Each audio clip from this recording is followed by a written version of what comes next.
कितनी गर्मी लग रही है। ऊपर से ये टेबल पंखा भी मरमर कर चल रहा है।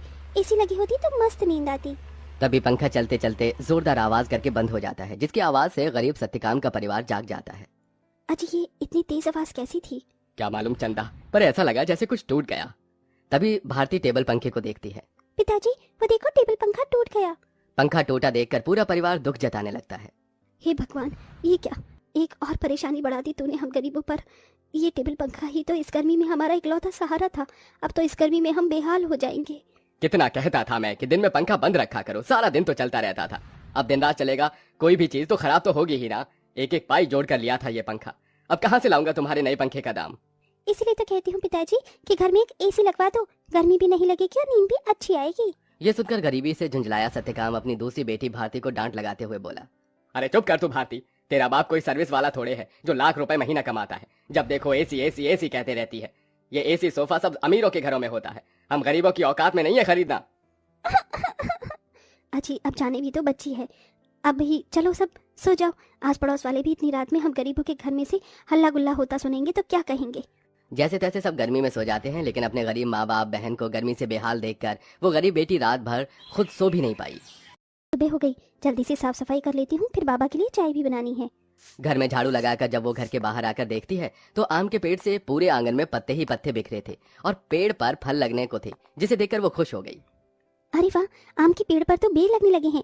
अच्छा है, थोड़े दिन में आम पक जाएंगे। पिताजी को तो आम के साथ रोटी खाना कितना पसंद है। अगर उन्हें रोज अपनी मनपसंद की सब्जी या फिर मीठे आम मिल जाए तो वो पेट भरकर रोटी खाते हैं। लेकिन इस गरीबी में नमक रोटी और चटनी रोटी खाकर ही गुजारा करना पड़ रहा है। इस घर की बड़ी बेटी होते हुए भी मैं अपने गरीब माँ बाप के लिए कुछ भी नहीं कर पा रही हूँ। मेरे प्यारे आम के पेड़, मैं उनके लिए कुछ करना चाहती हूँ। खास करके भारती की ख्वाहिश है कि हम अपने घर में एसी लगवाएं। सबसे पहले मैं अपनी कमाई से अपने घर में एसी लगवाऊंगी।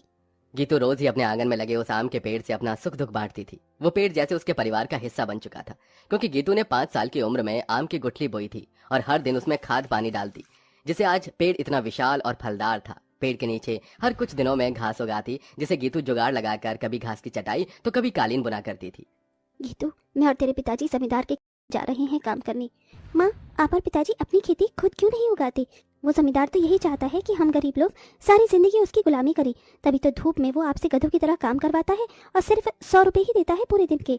पिताजी, आप ही तो कहते हैं ना कि हम गरीब किसान मिट्टी से सोना उगाते हैं। हाँ बेटिया, लेकिन एक गरीब के लिए 2 रोटी कमाना रोज की कठिन चुनौती होती है, जिसे पार करना पड़ता है। सत्यकाम और चंदा चलचलाती कड़ी धूप और गर्मी में खेत पर आते हैं, जहाँ जमींदार ठाठ से कुर्सी पर बैठा था और नौकर छतरी लिए खड़ा था।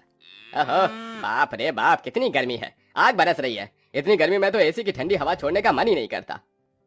राम राम मालिक। अरे भाड़ में गया तेरा राम राम, यहाँ गर्मी से मेरा कचूमर निकला जा रहा है। कहाँ मर रहा था? हाँ, अब तक कहाँ मर रहा था? चलो दोनों मियाँ बीवी खेत जोतने में लग जाओ, उठाओ हल।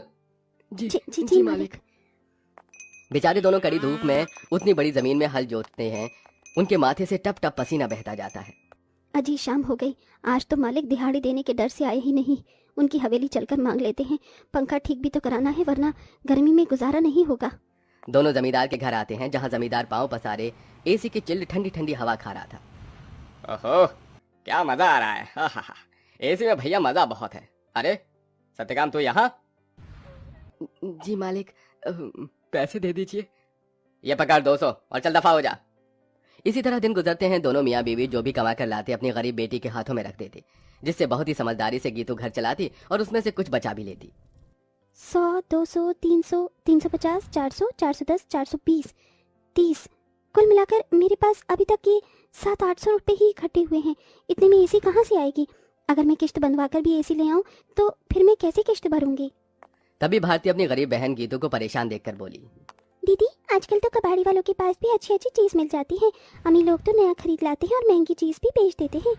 हाँ, ये ठीक रहेगा, मैं कबाड़ी में से कोई एसी उठा लाती हूँ।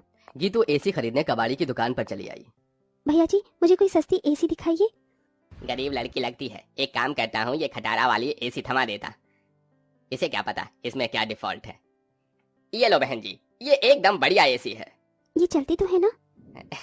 चलती नहीं, दौड़ती है, एकदम धूम मचा देगी ठंडी हवा की। 1000 रुपए की लगेगी, अब जल्दी से ले लो। लेकिन मेरे पास बस 800 ही है। चलेगा चलेगा, दे दो। गीतू खुशी से वो एसी घर लाकर सबको चलाकर दिखाती है। माँ पिताजी देखो, आपकी गरीब बेटी एसी खरीद कर लाई है 800 में। अब हमें गर्मी में नहीं सोना पड़ेगा। मगर ये चल क्यों नहीं रही? 800 में कोई एसी देता है भला क्या? पैसे फंसा कर आई है जाकर। सब मुंह बनाकर सो जाते हैं और गीतू पेड़ के पास आकर रोने लगी। मेरे प्यारे आम के पेड़, वो कबाड़ी वाला मुझ गरीब के पैसे खा गया। ये एसी चल भी नहीं रही। मुश्किल से 1-1 रुपया इकट्ठा किया था। गीतू को रोते देखकर पेड़ बोलने लग जाता है। गीतू, तुम रो रही हो? रो मत, मैं तुम्हारी एसी को जादुई एसी बना देता हूँ। क्या सचमुच में ऐसा हो सकता है? तभी पेड़ जादू करता है और जमीन पर ढेर सारे घास उगाते हैं जो बहुत चमक रही थी। गीतू, इस जादुई घास को मैंने अपनी शक्ति से उगाया है। इसे एसी में लगा दो, ये एसी जादुई हो जाएगी। गीतू बिल्कुल वैसा ही करती है। तभी घास का एसी बनकर पूरा होते ही सुनहरी चमक से भरकर चल पड़ता है और पूरे घर को बर्फ के जितना ठंडा कर देता है। माँ पिताजी, भारती देखो, एसी चलने लगी। पूरा गरीब परिवार घास के एसी को चलते देखकर चौंक जाते हैं। अरे देखो चंदा, हमारी बिटिया ने घास की एसी बनाई है।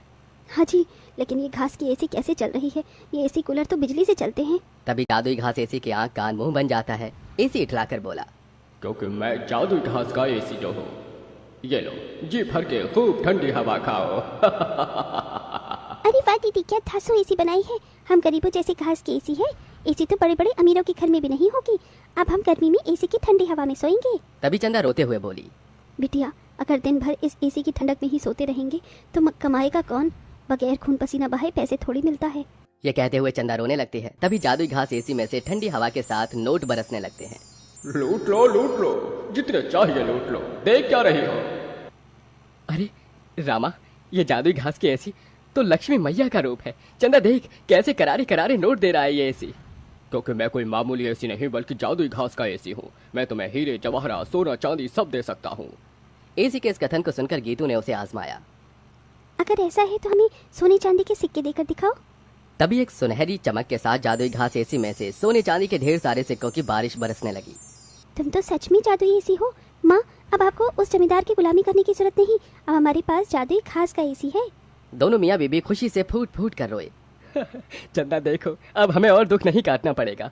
ना किसी की ये गालियां खाकर गुलामी करनी होगी। ये जादुई घास की एसी हमें बंधुआई से छुटकारा दिलाने आई है हमारे घर। जाओ सत्यकाम, इन सिक्कों से कर्ज चुका दो। सत्यकाम ने जादुई घास एसी से मिले सिक्कों को बेचकर सबका कर्जा भर दिया और उसने पंखा कूलर एसी की अपनी दुकान खोली, जिससे गरीब भी कम दाम पर एसी खरीद सके। उस गरीब बेटी के बनाई जादुई घास एसी ने उसके गरीब परिवार का भाग्य बदल दिया।